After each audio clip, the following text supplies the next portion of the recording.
here is a brief rundown of Christina Gutierrez.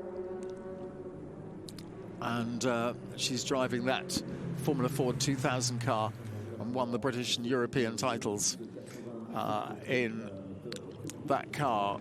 Ayrton did.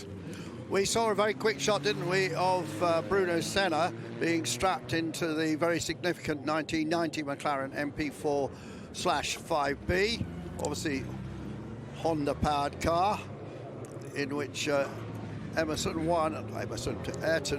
won the middle of his 3 World Championships. A car designed by Neil Oatley. They were changing designs around at McLaren at that time, but the 90 car was designed by Neil Oatley. He's still at McLaren to this very day. I think it was due to come here this weekend.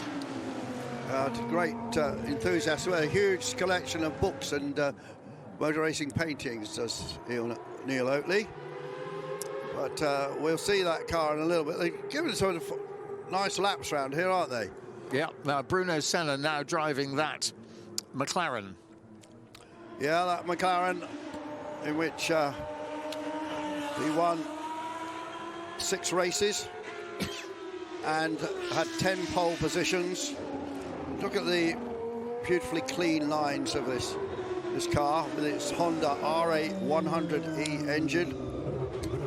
That car won first time out, but it's great to see it here in the Marlboro, the Premier Cup Marlboro colour scheme. We're also going to be seeing a Lotus 97T in a moment, which will be the car in which Ayrton won the first of his Formula 1 races, and something was stopped there. And there is the Lotus 97T, car designed by lovely Frenchman Gerard Ducarouge, and with Martin Ogilvy. And that was the car in which Ayrton so famously won his first Grand Prix. Remember, Bob, in those appalling conditions at Estoril in the 21st of April 1985, and he won the race by over a minute. So won 3 races in this particular car, took 8 poles, and it did see a bit of a renaissance at Lotus, Team Lotus, for a while, because they've been in the doldrums. And of course, he joined Lotus from Toleman, and we'll see the Toleman in a moment, I hope. Let's see if there's run by a chap called Alistair Davison, who's had it for ages, and being driven by Stefan Johansson.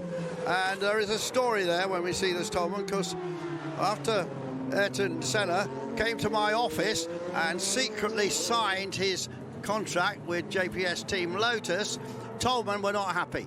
And so Toleman decided to stand Ayrton down for the Italian Grand Prix, and it was Stefan Johansson who took the car and indeed finished in 4th place.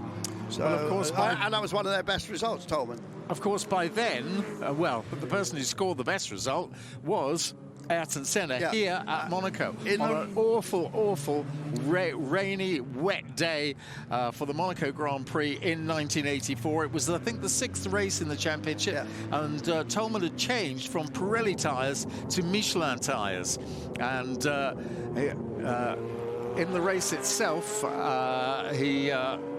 Ayrton started 13th on the grid. He was up to 6th by lap 10, had a big moment at the chicane on lap 11, and all the time he was up into 3rd by lap 16 and 2nd on lap 19. All the time he was catching Alain Prost, who is in the lead by 5 seconds a lap, and the pair were being caught by Tyrrell driver Stefan Beloff. And that car is here today. Clerk of the course Jackie Ickx controversially hung out the checkered flag on lap 32 as the rain got heavier and as Prost was caught by Senna, but the order was taken a lap before as per the regulations, so the lead margin was officially 7.4 seconds. Controversially, because the act was thought to favour the Frenchman Prost, Ickx said better a lap early than a lap late. Yeah, And that was a terrific race. And of course, always there's speculation of what would have happened if it had gone the full distance. And yeah, would Senna have won the race, or would Beloff have actually caught him? Stefan Beloff, obviously something killed, sadly, in a sports car.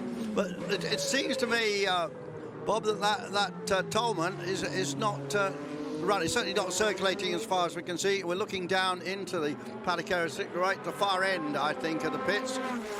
So Thierry Boutsen is driving the Lotus 97T.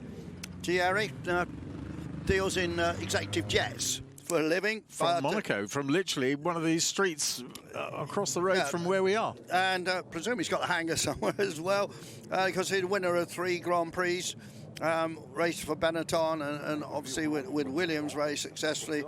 And yeah, absolutely lovely bloke.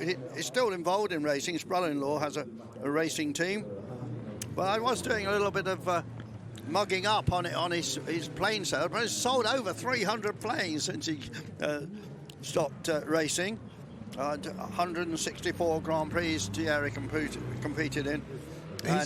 He's done a little bit of historic racing as well. Has he? No, I didn't recently. Really, yes. Yeah, for a long time. It was almost as though he resisted it. But he's now doing it. He's done a little bit of historic racing. Not this weekend. Yeah, remember him at One Le Mans in a factory Toyota having a huge accident. And just after the pits, I'm not sure if you were there that particular year. Well, great to see these two cars circulating, and so significant. The car in which Senna won his first Formula One race, that great Portuguese Grand Prix, and the car in which he won his middle world championship. And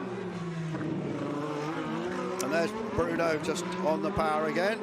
Great to see the Lotus here, because I know it's very difficult to get a JPS Lotus. The checkered flag comes out for the end of their 4 laps, but it's difficult to get a JPS Lotus these days, one of the ex-Senna cars, so they've done very well to get this JPS Lotus here.